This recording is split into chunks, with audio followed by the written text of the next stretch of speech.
concerns. Would you tell me after I've talked for about 10 minutes, and then I'll... I don't think there's a clock in here, is there? So, NGOs, I mean, in a way, we go straight back into the same ground, because NGO is another one of these terms that's often used interchangeably with things like third sector, civil society, voluntary organisations, non-profit organisations. NGOs are, I suppose, normally associated with the world of international development, and NGOs are often associated with, in a country like the UK, with what goes on in other people's countries, which has always struck me as a particularly interesting part of the problem, because what we're really talking about are NGOs as a sub-category within this broader third sector.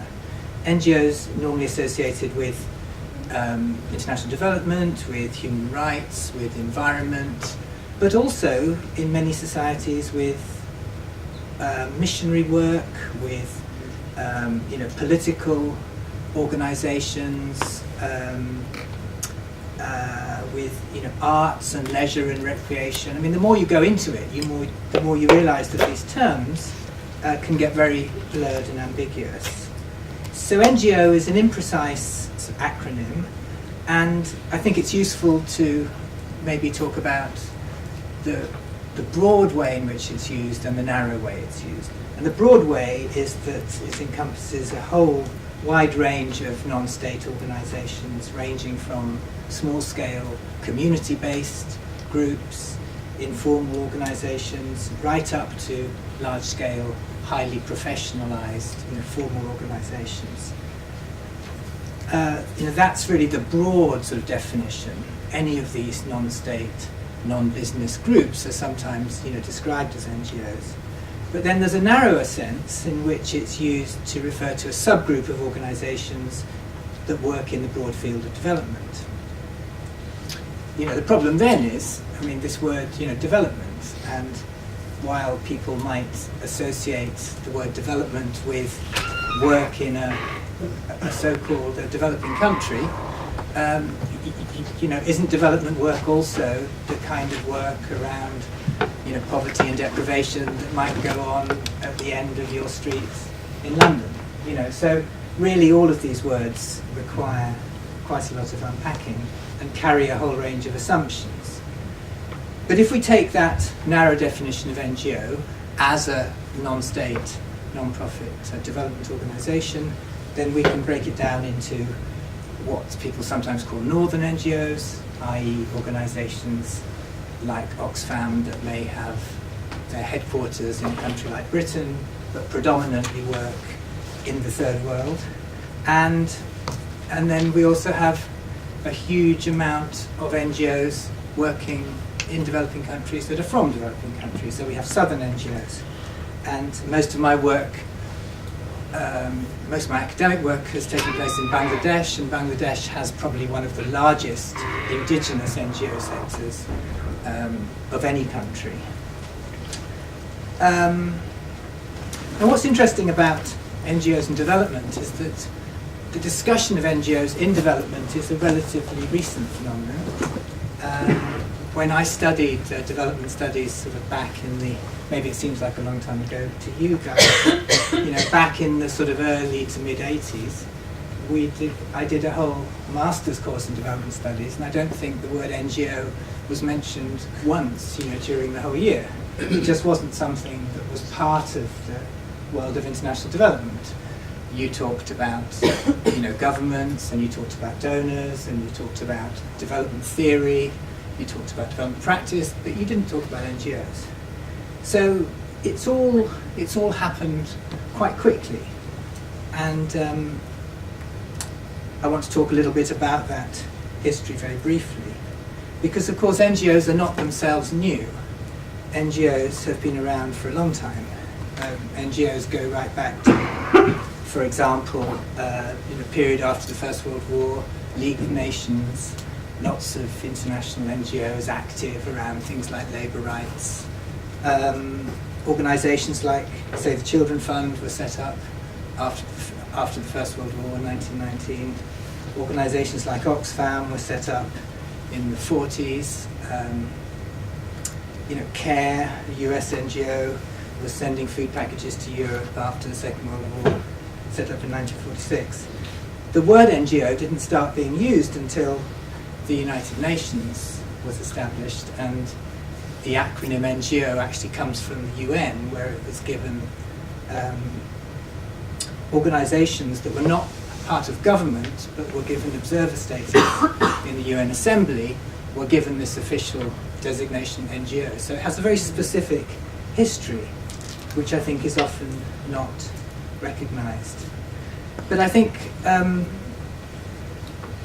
to echo what Catherine was saying, I think one of the crucial issues around NGOs is that they have emerged in very specific contexts, and that although the term NGO is thrown around a lot, it really needs to be interpreted and defined very much in line with particular histories and particular contexts and particular places, because what constitutes an NGO in one place may not constitute an NGO in another.